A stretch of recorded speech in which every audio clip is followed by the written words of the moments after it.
E aí a gente fez esse projeto, fiz lá o trabalho para eles.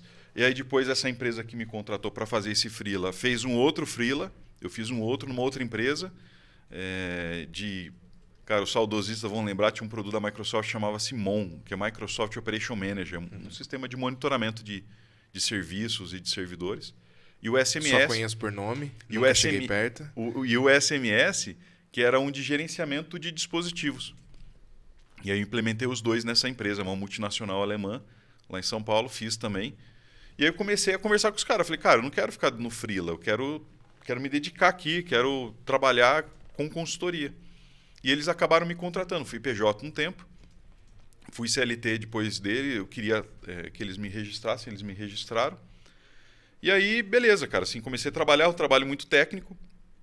E um dia, o dono da empresa, a gente, cara, saía para comer às vezes e tal, era uma empresa pequena, assim, vamos dizer. Então, todo mundo tinha acesso a todo mundo, não era aquele negócio corporate, sabe? Aquele negócio de distância e tal. Hierarquizado e tal.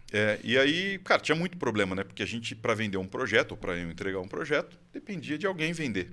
E não tinha nada que fizesse alguém vender, ou seja, não tinha algo que causasse a venda, né? Não era uma venda intencional, era um acidente vender um projeto de TI. E aí o cara chegou para mim e falou, cara, eu vou fechar sua área, hein? Ô, louco, assim? Não, ele era desses, ele era muito direto, né? Ele falou, vou fechar terrorismo. sua área. Eu falei para ele, mas, cara, você vai perder uma grande oportunidade de ganhar dinheiro. E eu já tinha feito um plano... Resposta à altura. Eu já tinha feito um plano e eu estava tentando apresentar para quem era o meu chefe na época. E não tinha muita abertura. Eu tinha um plano de como gerar venda. E aí ele falou, mas como assim você tem um plano? Não, eu tenho um plano. Tá pronto? Eu falei, tá pronto. Ele falou, você pode me apresentar a hora que a gente voltar do almoço? Eu falei, claro, tá pronto. E aí eu voltei, apresentei o plano para ele e virei gerente de serviço dessa empresa. Espetacular. E aí me juntei com outro cara, que é o Eric, que era gerente de produto. Então ele era o cara de Microsoft, de licenciamento Microsoft, nessa época isso dava dinheiro. Tinha rebate, cara, tinha mapeamento. O mapeamento dava 15% de desconto. Então você vendia pelo preço de tabela com 15% de margem. Então, excelente oportunidade. Pô, e um contrato de 1 milhão. Você fechava ali um Open Value, alguma coisa assim, que tinha muito valor, você ganhava dinheiro. Naquela época, isso aí dava dinheiro. E aí a gente se juntou para fazer uma paradinha do tipo produto e serviço, sabe? Então a gente vendia licenciamento, ia lá e prospectava serviço. E a coisa foi andando, a gente conseguiu algum desenvolvimento ali. O que começou só eu e ele, depois já tinha mais... em vendas tinha mais 2 pessoas e na operação tinha mais 2 pessoas também. Mas, cara, até aí então não tinha ganho dinheiro. Eu ganhava a mesma coisa que eu ganhava como um especialista que executava o projeto, né? E aí, veja só, quando eu fui para essa empresa, eu vendi os meus clientes. Eu me dediquei àquilo. Fechei a empresa, eu fui lá para aprender. Todos os contratos. Não tinha mais nada. Eu falei assim, cara, quando eu for retomar, eu vou retomar e eu vou pensar como é que eu retomo com um posicionamento diferente.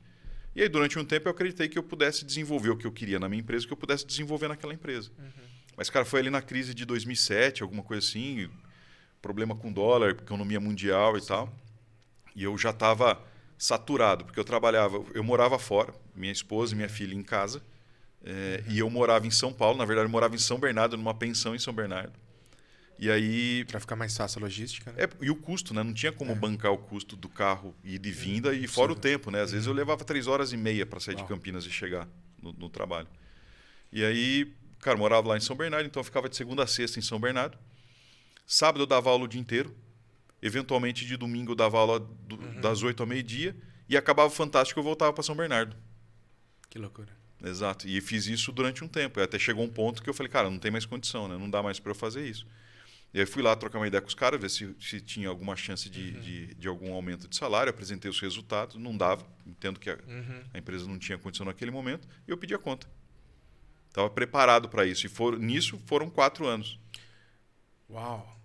4 anos nessa loucura. 4 anos. Mas que incrível. Eu não sabia dessa história. Adorei ouvir isso. É uma puta jornada. Sim. E até então eu estava com a empresa fechada. Então, quando eu pedi a conta, eu falei, cara, agora eu preciso montar um plano. Então, você saiu de lá em 2008? 2008. 2008, 2009. Uau. Legal. Você vê que ele já estava à frente do seu tempo há muito tempo atrás. Porque ele começou a pensar em contrato recorrente, quando isso não existia. Tinha essa preocupação. E qual que é a maior moda hoje? É vender curso. Ele fazia isso desde 2005. Infoprodutor. Hotmart está no chinelo. Infoprodutor.